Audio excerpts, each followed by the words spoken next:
The courtroom fell into stunned silence as the judge delivered the final verdict that would forever change the legacy of Cesar Millan, the once revered dog whisperer. After months of contentious legal battles, the man who had risen from humble beginnings in rural Mexico to become the world's most famous dog trainer was forced to face the consequences of his controversial methods.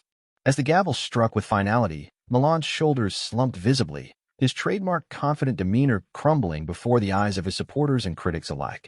For years, Millan had dominated television screens with his show The Dog Whisperer, convincing millions that his approach to dog training was revolutionary. His philosophy centered around being the pack leader and establishing dominance, which earned him international fame and a fortune estimated in the tens of millions.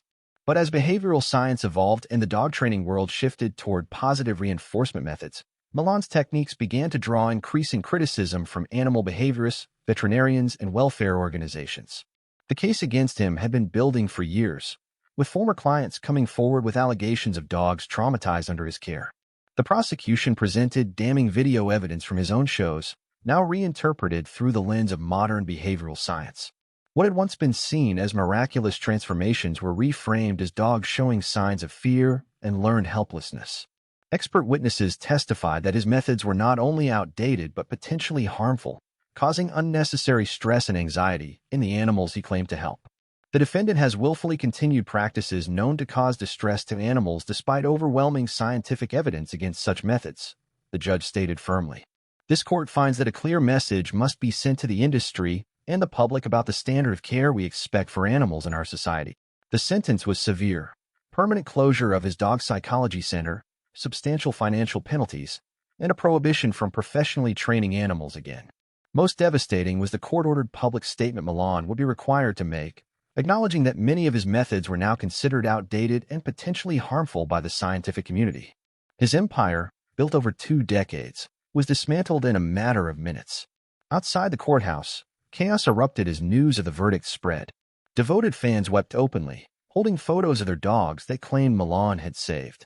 Animal rights activists celebrated what they called justice for the voiceless. Industry professionals spoke of a watershed moment that would accelerate the shift towards science-based, humane training methods. For Cesar Millan, the verdict represented more than just professional ruin. It was the collapse of his entire identity.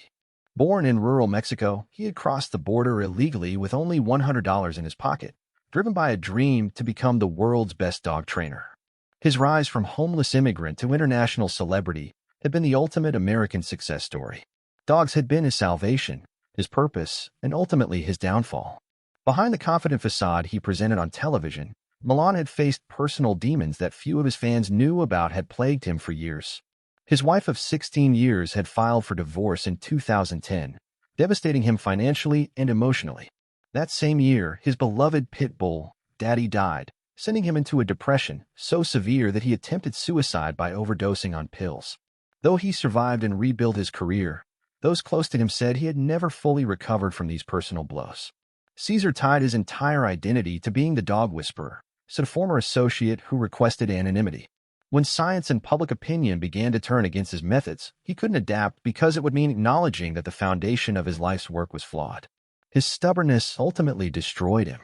The case that finally ended Millan's career wasn't built on a single incident, but on a pattern of behavior that spanned years.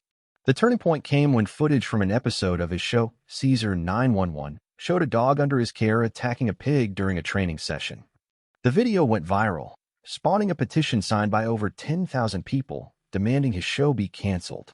Though he was cleared of animal cruelty charges in that specific incident, it opened the floodgates for further scrutiny. Former clients began coming forward with their own stories. One family alleged their dog had developed severe anxiety after Millan used his flooding technique, forcing the animal to confront its fears without escape. Another claimed their dog had been physically injured at his dog psychology center after being forced to run on a treadmill while wearing a choke collar. As the allegations mounted, so did the scientific criticism of his methods. What we've learned about dog cognition and emotion in the past decade has completely transformed how we approach training, testified Dr. Eleanor Williams, a veterinary behaviorist. Methods based on dominance theory and force are not only unnecessary, but can create or worsen behavioral problems. The science is clear on this. Millan had responded to these criticisms by doubling down, insisting his critics didn't understand his techniques or were misinterpreting them. But as evidence mounted and public opinion shifted, his defense began to crumble. His refusal to adapt his methods in the face of evolving science ultimately sealed his fate. As Millan left the courthouse through a side entrance to avoid the media frenzy, the dog training world was already assessing the impact of his industry. Experts predicted the verdict would accelerate the shift toward positive reinforcement training that had been gaining momentum for years. Training schools that had once taught Millan-inspired methods were already distancing themselves, rebranding with terms like science-based and force-free. His vast business empire began to unravel almost immediately.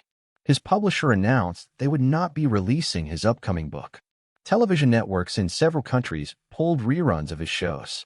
Companies that had licensed his name for training products began ending their contracts. The empire that had taken decades to build was dismantled in a matter of days. For his most devoted fans, the fall of their hero was difficult to accept.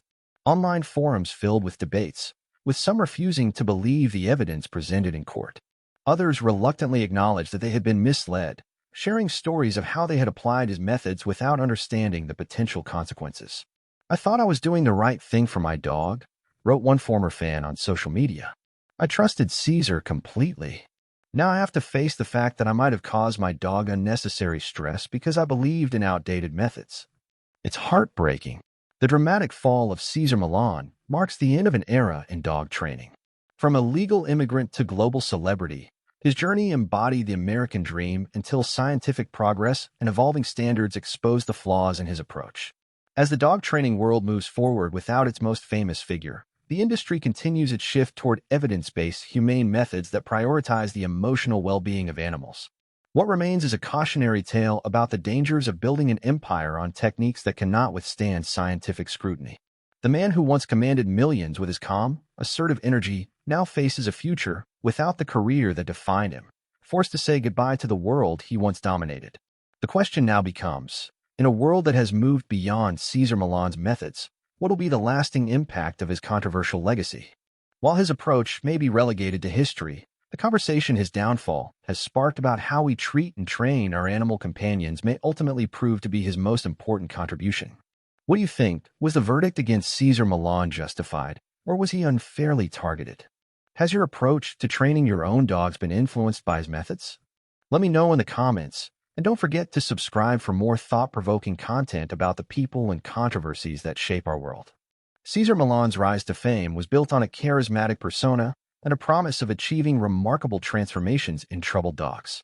His dog-whispering techniques emphasize dominance, control, and assertiveness, often putting the focus on the human's role as the alpha in the relationship. This approach gained massive popularity, especially with TV shows like The Dog Whisperer, which showcased his ability to rehabilitate aggressive or out-of-control dogs.